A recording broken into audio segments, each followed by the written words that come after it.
Hello, hello. What's up? What's up? It is a new day, it is a new week, and it's time to get social.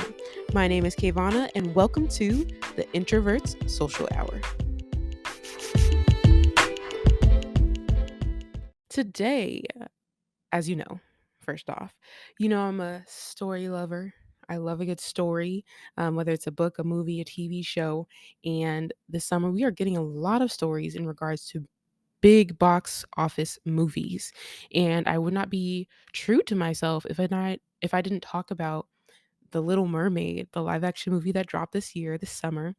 At this point of recording, it's been out for about a week, but at the point of it dropping, it would have been out for a month at this point. And I just had to talk about it and had to talk about my ideas and my thoughts on the film. And I'm just so excited to talk about it with y'all, and I'm so excited to hear about your thoughts as well. So let's get started. Um, Initial impressions. So, we were getting little snippets, the marketing and all of that. I was excited for everything I saw. I am a fan of Halle Bailey and Chloe Bailey already. Go stream Ungodly Hour. If you don't know what that is, go stream it now, ASAP. But I was just so excited for Halle and this next step in her journey of um, not necessarily just being a musician, because she's not that. She was on Grownish as well. She's done acting for a while, but this was like her first big production, her first lead production, and I'm just so excited for her. And she did such a great job. Um, so I was very ready. I was ready. I was excited, and I just knew she was going to eat it up, and she did. She did. She definitely did. My initial impressions of the movie. First off, it's a gorgeous film, with a gorgeous cast, gorgeous voices. There's nothing bad I can say in regards to its just visual appeal, but also I could just close my eyes and listen to Hallie's voice all day, and also as well, Jonah's voice. So shout out to them too, having their "I Want" songs and just like truly connecting with the audience in that regard. I also want to give a shout out to Rob Marshall's direction. There were some genius moments that I hope like film lovers out there really saw. There When I'm watching this movie, it's a lot of like, how did they do this? Or, where did he start? Like, where did his mind go to figure out to put all these pieces together? Um, because like this movie is not easy. Most of the movie, a lot of the point is nothing there, when they're filming it and they're recording it. And so I just would love to like pick his brain about what was the first thing you thought to do when you got this film? Like, where did you even start? But the end result, no matter how difficult it was, because I just know it had to be, the end result was so worth it for us, and I hope that it was well worth it for him as well. And he's very proud of the product he put on the big screen, and also very proud of his cast, which I have no doubt about that, because I've watched a lot of interviews and they're just like little wholesome group of human beings that get along and just enjoy each other's presence, and I love that. Um, Speaking of just general like yes moments, back to Halle Bailey for a second. I do want to say that she did an amazing job. I was excited, and um, she did exactly what I thought she would do, and I'm very proud of her for that. Um, and I'm also excited because this is kind of like her year. This is a little plug to go watch the Color Purple trailer. I am so looking forward to it. When I found out she got the Color Purple as well, I was just like, well, she got 2 big movies coming out, and they're coming out the same year, in the same year. And so, you know, I'm Oscar, Grammy? Mhm, question mark? Especially because she also said she got an original song for The Color Purple. I see a Grammy and Oscar in her future for sure, for sure. And then I want to give a shout out to Jonah also for doing an amazing job with the vocals. I did not know about Jonah until he got casted, and now everyone is going to know his name and going to be looking out for him. So I'm super excited for his future in regards to acting and singing, and maybe you want to do a little musical. If he wants to do the West End or Broadway, I'll be there. I'll be in the audience. So I'm super excited for that. And just in general, the whole entire cast did an amazing job. No one fell through in their parts, and everyone matched their characters perfectly. So I do want to give a shout out also to the casting team, because just like everything was just so like thought out and put in a place of meaning, and I just wanna say I appreciate that because sometimes I feel like things get thrown together. And sometimes casting works and sometimes it doesn't, but in this case scenario, it really was, perfect in every sense of the way. So, I wanna do a little talky talk about the plot that we see in the characters. So first off, we know the story. If you don't know the story of the Little Mermaid, go look at it real quick, do a little Wikipedia, a little recap, a little YouTube, y but everyone should know the story. There were some changes, of course, which you should expect with adaptations and, reboots of the sort, but I think that all of the changes that were for the better, and, they did make a positive impact on the story, which is something we rarely see in regards to adaptations and reboots. Like, every change that they made, and we are gonna talk about in regards to plots and themes, was once again thought out and with a purpose. It wasn't to change it just to change it and make it super different in their own. It was to um to grow the story and expand the story versus like completely just like changing it up. It was purposefully to see, okay, what were some things that were possibly missing in the first one that we could expand on and talk about or further connect with. And they really did that because I definitely felt more connected to certain characters, especially Eric this time around. Not only him getting his own "I Want" song, but him getting more scenes about what he desired and what he hoped for his future. And we'll talk about that before I continue and get ahead of myself.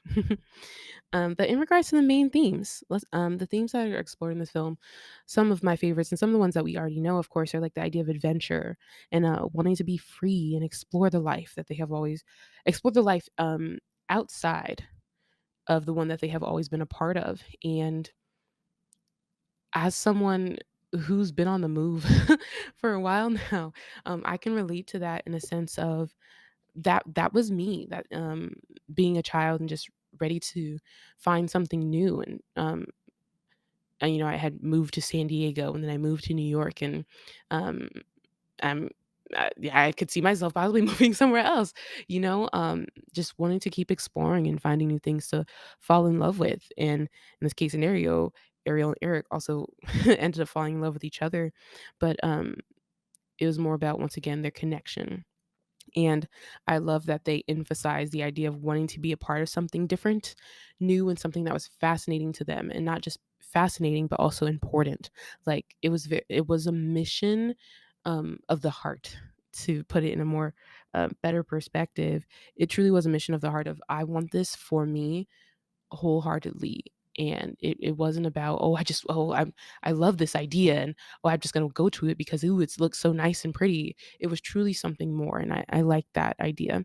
And I do want to emphasize it's a they thing because I feel in the animation we saw a lot of Ariel wanting things, and I do love that we get to see them, Ariel and Eric, um, their pieces falling into place throughout the movie, singularly and also with each other. Like this is what I want. These are things that I desire. There's more out there, and I'm not getting that more right now, and I want to get that more. Them also them kind of figuring out getting that more together without necessarily realizing it, and obviously not talking about it because they don't talk about it to each other because Ariel can't talk. But they slowly do get that more for each other and with each other, and I love that. It's like really cute and wholesome. Um, we get to see their love develop, and it's important that it's not just, "Oh, I'm in love with her voice," because once again, Eric doesn't hear her voice, um, but it's, "I'm in love with, like, what we are interested in with each other, like, we're on the same page." We get to see, like, her being fascinated about the maps and, him totally down to, like, show her everything, and him giving her a Little Mermaid at the beginning. That was incredibly cute, and we get to see, we get to see her speed racing down the roads and him just being like, "Yeah, girl. Hey, sorry, my bad," you know, like, and he doesn't try to take it from her. He's just like, we'll get there." You know, "Have fun." And I love that because he's just like he's down for whatever. So at that point, I'm convinced that he's fully in love with her and just like enamored, I think is the best word, fully enamored just by her presence and her joy and her lightheartedness. Yeah. Um, and it's just really cute. It was really cute, and I definitely was like, "Hee hee ha ha," because it just was a really genuine, connection when we get to see their deep connection versus just very, like, surface level, which I think brings the audience in, especially, like, for adults. It's just like, "Oh my gosh," like, this is, like, very relatable, um, in the sense of, like, what we would love to see, and we do get to see that, and I think they do that very well. Um, I liked all of their moments, to be honest, but, one that really stood out to me, in regards to their love and how we visually see it, not necessarily with words, is that towards the end, Ariel gets her voice back. Surprise. And she starts to become a mermaid again, and instead of Eric being like, "What?" like animated Eric does, he's just kinda like, "Girl, which what is this?" Um, live action Eric is already holding her as she falls down, and then he holds her even tighter when Ursula starts going bananas, and he even tries to, square up with Ursula, be like, "You're not taking my girl." Ursula, of course, wiped him out the park, but it was the try, emphasis on the try, and it's the thought that counts. Because once again, animated Eric saw Ursula come for Ariel, and he said, "Go ahead, get my girl." She lied to me anyways. Like, that's what it felt like now that I've watched the live action, um, because he was like, "No, don't try to get her," and Ursula was like, "Move out the way," but at least he tried. So, I just wanna say those changes are what makes it better, and more impactful in their relationship. So it makes it important, and I really do appreciate those, directional changes. I also wanna note he did come back to the ocean, and he threw a spear at Ursula. Um, it wasn't gonna do anything, once again, thought that counts. It was a try that mattered. It was incredibly ineffective, but he was coming for his girl, and I appreciate that. So yes, we stand. I'm an Eric stan for sure, for sure. Another one I wanted to mention that I know I've seen a lot of people love is it's the figure out my name scene on the boat. So freaking cute. Whoever figured out that that was how she could get him to say her name and figure out her name was genius. Because personally, I would have never, ever, ever, ever, ever thought to be like, okay, oh, Aries, blip, blip, blip, Ariel. Like, I would have never thought. So, one, they're genius for that. And two, storyline wise, Ariel is genius for that. So, that's that in regards to love. The love plot was just so much better. And uh, it's, it's just great. I can sit here and talk about that one all day because um, they really did a great job. They, as in the director, Rob Marshall, they, as in Halle Bailey and Jonah Howard King, um, they really did their best to understand their characters and understand the purpose in every action and every moment and how it mattered and why it mattered. One that I got the little heartstrings pulling in regards to themes. I want to talk about like the family connection of it all. So specifically with Triton and Ariel, but we do also see it with Eric and his mother. Shout out to Noma, by the way. He plays his mother, Noma Dumezweni.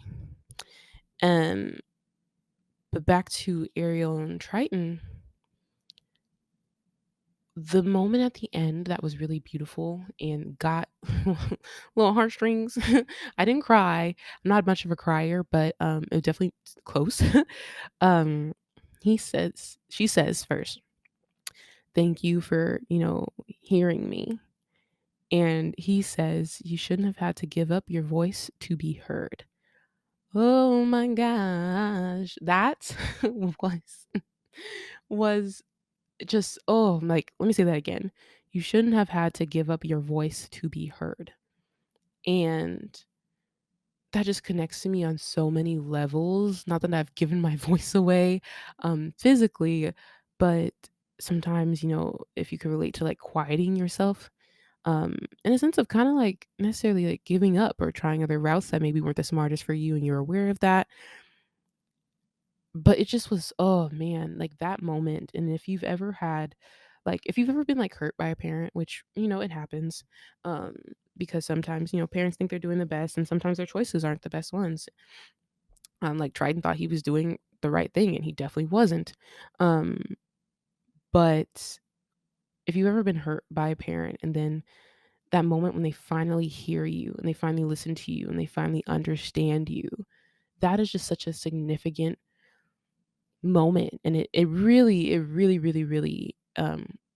hits me in the heart, and it would hit you in the heart if you could relate as well, because it's just like, oh, it was like that breath, like finally just like relieving that tension of wow, like, because he was really putting her through it. He was really putting her through it for no reason at all. Um, he was doing a lot, and he really thought he was doing the right thing, but so yeah, I really like that response that he gave her towards the end of the movie. That was really beautiful. Let's talk about these visual effects. So, I'm not a tech girl. I'm not a design girl.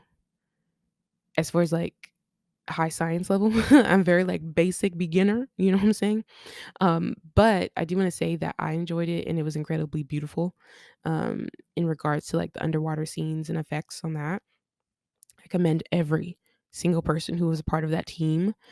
I just kept thinking so many times, like how it was done, what was this, how was that, why, like what, where, who, why, like everything, because I'm a person who always thinks about the behind the scenes of it all, um, and I just was wowed at every turn because considering how little they had to work with to put so much on that screen, like I no complaints whatsoever. Um, Under the Sea was beautiful. I love the colors and it was just an overall fun time. And then also the dancing sea creatures was A plus plus plus. I want to say shout out to the Ailey Dance Company. I love that I found out that the Ailey Dance Company did that, because they helped create Under the Sea. They helped be a part of certain other scenes in the film as well, I believe. Um, Learning some of the behind the scenes of Undersea was really cool. Specifically the turtle scene where Ariel's sitting on the turtles. I remember sitting in the theater for the first time being like, "What were the turtles?" Because that's a very specific movement that she has to put into her body. So what was she actually on? She had to actually be on something. And lo and behold, she was sitting on people. But I'm so glad that they answered my question literally the next day. Because I did watch it the day it released on the 26th, and I got my answer on the 27th. And I was like, thanks, because that was the exact question I had. Um, I do wanna say also shout out to every single person involved to put a blue screen and blue people, and make them into something so beautiful and believable. That means the dancers, any people behind the scenes, in regards to being there and putting the setup and, all the people in that editing room, and of course, Hallie, and every single person, the people who were doing the Sebastian and Flounder movements, all of that, because it came together so great. I really, really, really, really, really do think they did a great job considering how much they had to put in for like VFX and CGI. And I just can't imagine how long these scenes took to put together. So I hope they're really proud of their work and proud of themselves and got paid more than they deserve, right? I also want to note something that I'm not gonna talk about too much, but in regards to, like, visuals, I know that some people were worried a bit about the first clips of how dark, like, part of your world was when it first came out, like, months and months ago. Um, the film ended up proving us wrong. I would say maybe they saw the comments and, like, put a little bit of light in part of your world. I don't know, but the movie was colorful already anyways. I don't imagine Under the Sea being any darker than it was, and then we get, like, other parts of the film when Ariel's not in the water that are also incredibly colorful and beautiful. So I think maybe it was just a slip up, but the movie isn't dark, and they did what they needed to do in regards to the colors. Let's talk about the music. We gotta talk about the music. Um, First off, let me let you know that I did listen to the music before I watched the film. I know some people decided not to do that, but I wanted to like step into the world. And I do want to say that the music did exactly that. Everything I pictured listening to the album was exactly how I like visualized it when I was watching it in theater. I do want to say bops across the board. The ones we knew already and the ones that we just got. I've been playing the album nonstop. And I also decided to get the vinyl, the limited edition from Target, so I will be playing that over and over again in the future once I get my, record player. No, I don't have one, don't judge. And I also wanna give a shout out to Lin-Manuel Miranda and Alan Menken because they did a wonderful job. I mean, Alan, the icon he is in the Disney world anyways, and then Lin, the icon that he is in regards to lyric writing is just so those are 2 pairs, 2 perfect pairings, and they did a wonderful job. I'm gonna tell you for some of my faves.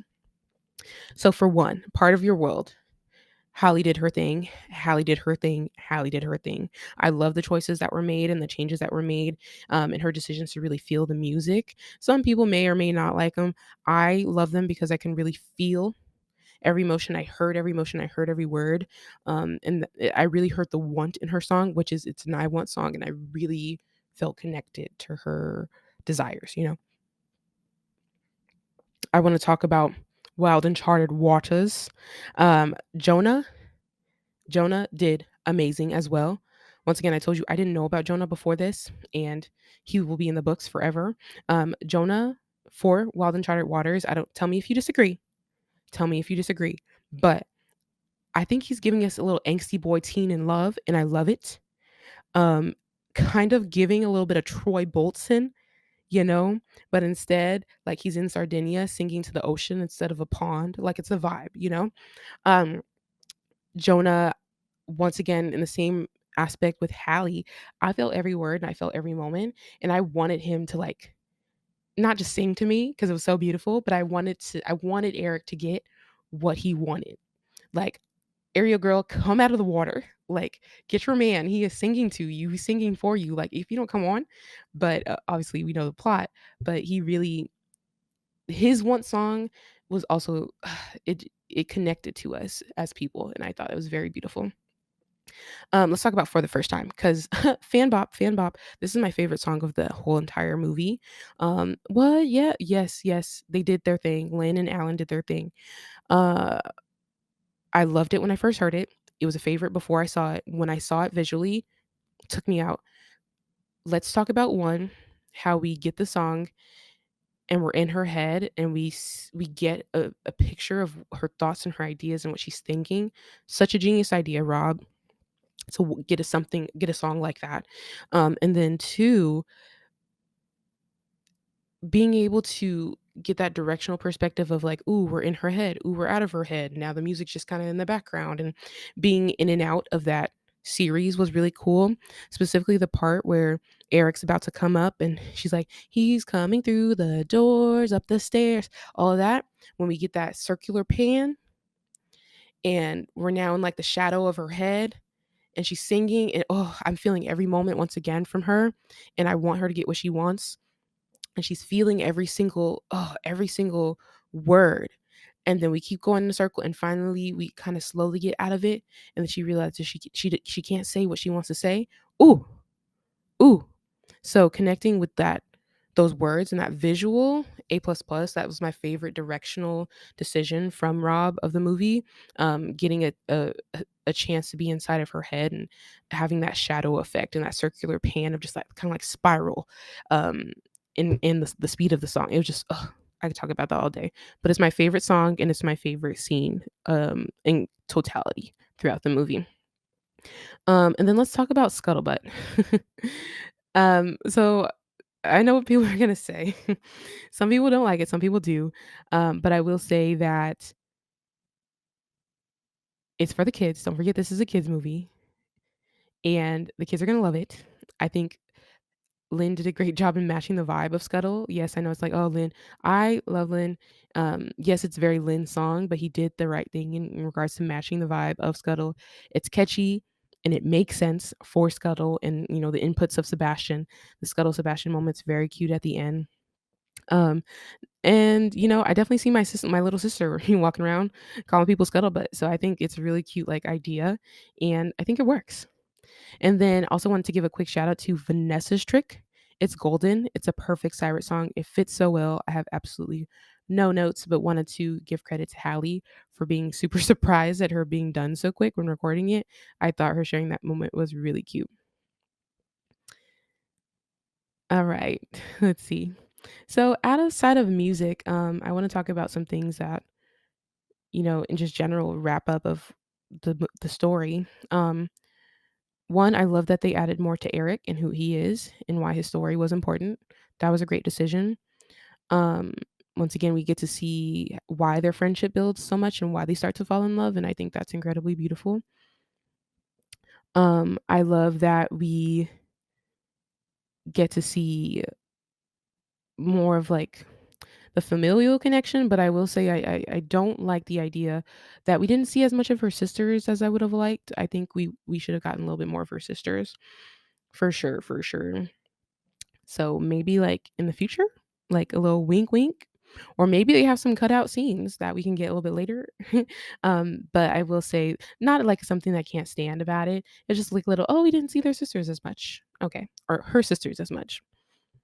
And then I also little quick note, I was a bit surprised we didn't get as many costume changes. Also wasn't a big deal, but it was something I noticed. Some people were shook we didn't get the sparkly dress. It's fine.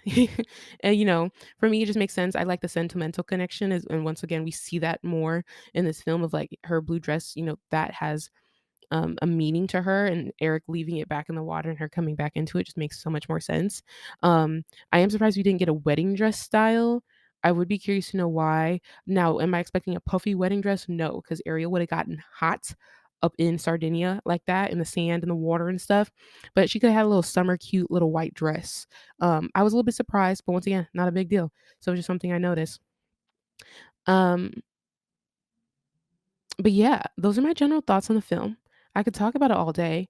Um, if you didn't see it, I definitely recommend you see it. I love this film, and once again, I said it's gonna be one of my new comfort films. If you didn't already guess it, I loved it, and if I would rate it out of 10, 10 being the best, I would give it a 9.2.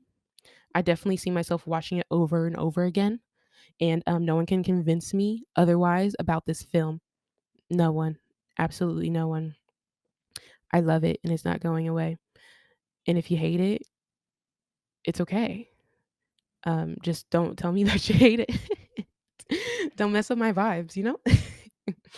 But I actually do wanna know your thoughts. So please let me know what you thought about The Little Mermaid and what you thought about the music and the acting and the directional choices. I'll drop the question in the Q&A section, and I would love to hear your opinions on the film, and I hope you enjoyed hearing some of mine. But um, this was like my first movie review, and I expect more to come, especially with the hot summer of it all. Maybe expect a little review of Barbie because your girl's definitely going to see that. I got to get my fit together to be cute to watch it. But stay tuned for that sometime this summer as well. But other than that, this has been the Introvert Social Hour. Please don't forget to follow on Spotify to get notified when new episodes drop. You can follow me at KaVonna, KaVonna, on Instagram to stay updated as well. Make sure you get some sunshine, you get some air, have an amazing, amazing week, and I will see you next week on the Introvert Social Hour. Thank you so much for joining. Bye.